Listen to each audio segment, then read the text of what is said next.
Good morning. This is Doc with Bikers Against Trafficking. And I thought today we would spend a little time talking about the signs that are there, the red flags of people being trafficked. A lot of times people ask us everywhere we go, what are the signs? What can I look for? And so basically, remember this, there is no universal sign. People are being trafficked every day all around us, and a lot of times we don't even notice it. When I was younger and things were happening to me, no one would have noticed that anything was out of the norm because I behaved so well. The same for my wife. And so all signs aren't universal. Each is a case by case basis, but there are some things. So the first thing you need to do is trust your gut. If you see something and it just doesn't look right, trust your gut. It probably isn't right. Better to report it or be aware than to do nothing and to make a mistake. So trust your gut, trust your instincts. So then here's some of the things that I've gathered through the years that kind of serve as warning signs or flags. So if a person seems overly fearful, submissive, tense, or paranoid, that could be a sign. If a person is deferring to another person before giving an information.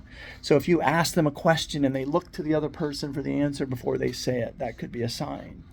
Does the person have physical injuries or brandings on their face, or their neck, or their chest, or the back? Especially tattoos on the face or chest, or tattoos about money or sex or pimp phrases. Very important.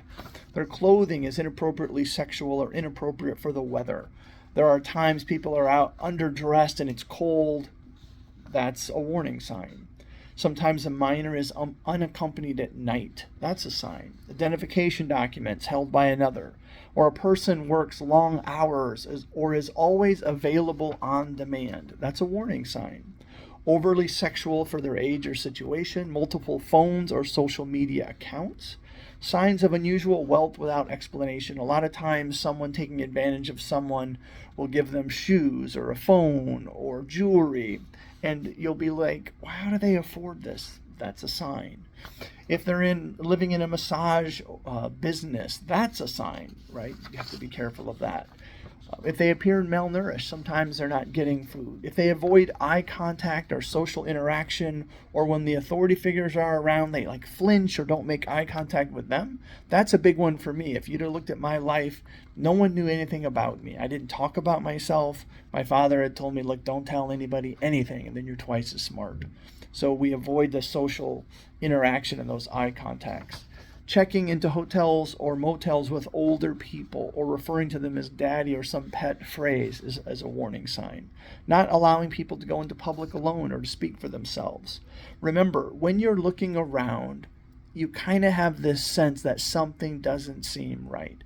If you find that something doesn't seem right, always report it. The national database in the United States, right, that tracks everything that you can call is 888-373-7888, or you can text HELP, HELP, to be free. That's very important. So if you see something, say something. If you can't remember those, just call 911. Be part of the solution, not part of the problem. Peace out, Doc.